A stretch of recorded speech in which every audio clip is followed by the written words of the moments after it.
Now, let me ask the 800-pound gorilla in the room question that hasn't come up in this campaign that a lot more people are talking about lately than the Armenian genocide, and that's the Trayvon Martin, George Zimmerman situation. Now George Zimmerman has been arrested. A lot of people, myself included, think unjustly given the facts. I think there's a lot of political grandstanding.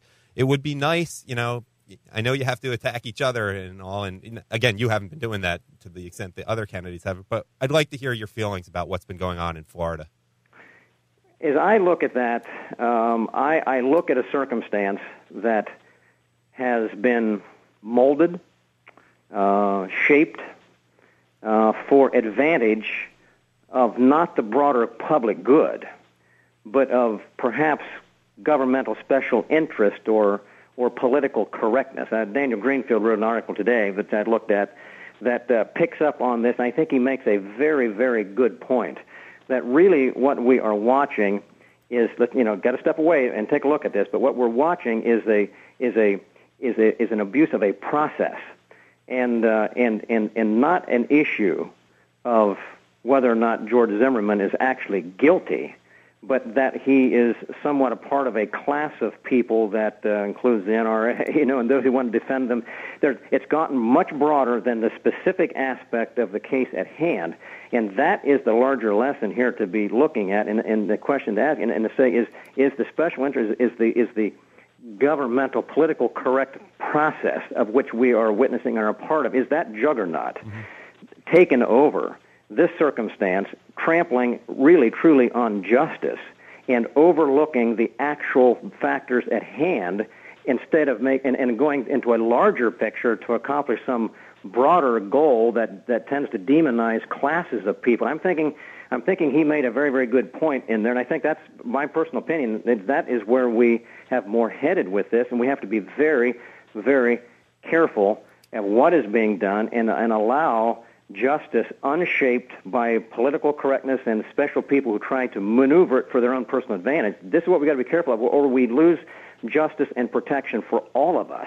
That's the thing here. That's a great statement there, Sam, and I appreciate your making it. Did I catch a Daniel Greenfield reference in there? That'll be popular among our listenership. If not well, you did, and that was a fine article. Fine article. Yeah, one of his best. We saw it too, and he's straight ahead. And it's important that he's a pundit, but you're a politician. You're on the street. You're meeting people and saying exactly that this is the abusive process, and it ties into the Armenian issue. What happens to Zimmerman, if that process is corrupted, it affects you, Sam, Adam, me, all our listeners, because then we can all be targets of these political prosecutions. It's Kafka-esque what's happening to him, almost. I think that's what Greenfield said in the article, something about Franz Kafka. It's a whole political manipulation to undermine the process. It is, and can I jump in here again? And this is kind of, Bob, what you talked about at the beginning with individual rights. We have individual freedom. We don't exist in a setting of collective freedom. We have individual rights given by God. We don't have group rights given by government. And if we move from that, we shape and change our freedom and the nature of government so significantly that we end up moving the power from the people to the hands of a few select group. The administration of justice is also the same way. If a few in power can take and shape circumstances and so alter the facts so as to produce a desired outcome of a few, the broad justice and freedom of all have been sacrificed, and that's the rub, and that's the real need, the real point of all of this. So, and it applies to federal government policy or state government policies where they take taxpayer dollars and loan them out to special interest and pick winners in the process rather than provide a level playing field for all. It's the same concept finding its way through in just different aspects of public policy. Sam Rohrer, I know you have a busy 7.5 days ahead of you, and we really appreciate your coming on the show today. Adam and Bob, good to be with you today. Thanks so much. Thanks, Sam.